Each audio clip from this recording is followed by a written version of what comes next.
Hi friends, exam job ഐക്കൻ്റെ പുതിയൊരു job information വീഡിയോയിലേക്ക് ഏവർക്കും സ്വാഗതം. കേരളത്തിൽ ഒരു സ്ഥിരം ജോലി ആഗ്രഹിക്കുന്നവർക്ക് കേരള പോലീസ് ഡിപ്പാർട്ട്മെന്റിന്റെ വിവിധ ഒഴിവുകളിലേക്ക് ഇപ്പോൾ അപേക്ഷകൾ അയക്കാവുന്നതാണ്. ഈ ഒരു നോട്ടിഫിക്കേഷന്റെ ഡീറ്റെയിൽസ് നമുക്ക് നോക്കാം. അതിനു മുമ്പായി ഇതുപോലുള്ള ജോബ് ഇൻഫർമേഷൻ വീഡിയോസിനായി ഈ ചാനൽ സബ്സ്ക്രൈബ് ചെയ്ത് സപ്പോർട്ട് ചെയ്യുക. കേരള PSC വഴി കേരളത്തിൽ സ്ഥിരം ജോലി ആഗ്രഹിക്കുന്നവർക്ക് കേരള പോലീസ് ഡിപ്പാർട്ട്മെന്റിന്റെ പോലീസ് കോൺസ്റ്റബിൾ ഡ്രൈവർ അല്ലെങ്കിൽ വുമൺ പോലീസ് കോൺസ്റ്റബിൾ ഡ്രൈവർ എന്ന ഒഴിവിലേക്ക് ഇപ്പോൾ അപേക്ഷകൾ അയക്കാവുന്നതാണ്. ഈ ഒരു പോസ്റ്റിൽ ജോലി ലഭിക്കുന്നവർക്ക് 31,100 രൂപ മുതൽ 66,800 രൂപ വരെ മാസശമ്പളമായി ലഭിക്കുന്നതാണ്. നവംബർ 30-ാം തീയതിയാണ് ഈ ഒരു നോട്ടിഫിക്കേഷൻ പ്രസിദ്ധീകരിച്ചത്. ജനുവരി 1-ാം തീയതി വരെ നിങ്ങൾക്ക് ഇത് ഓൺലൈനായി അപേക്ഷിക്കാവുന്നതാണ്. കാറ്റഗറി നമ്പർ 427/2024 ആണ്. ഏജ് ലിമിറ്റ് 20 to 28 വയസ്സാണ്. OBC വിഭാഗക്കാർക്ക് 3 വർഷത്തെയും SC/ST വിഭാഗക്കാർക്ക് 5 വർഷത്തെയും ഏജ് കൺസിഡറേഷൻ ലഭിക്കുന്നതാണ്. +2 യോഗ്യത ഉള്ളവർക്ക് ഈ ഒരു പോസ്റ്റിലേക്ക് അപേക്ഷിക്കാവുന്നതാണ്. കൂടാതെ ടെക്നിക്കൽ ക്വാളിഫിക്കേഷനായി ലൈറ്റ് മോട്ടോർ വെഹിക്കിൾ ലൈസൻസും ഹെവി വെഹിക്കിൾ ലൈസൻസ് വിത്ത് ഡ്രൈവേഴ്സ് ബാഡ്ജും ഉണ്ടായിരിക്കണം. Physical qualification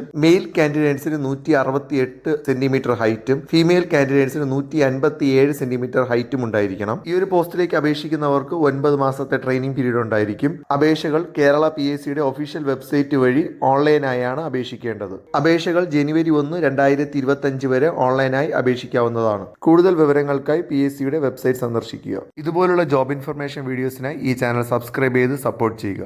Thank you.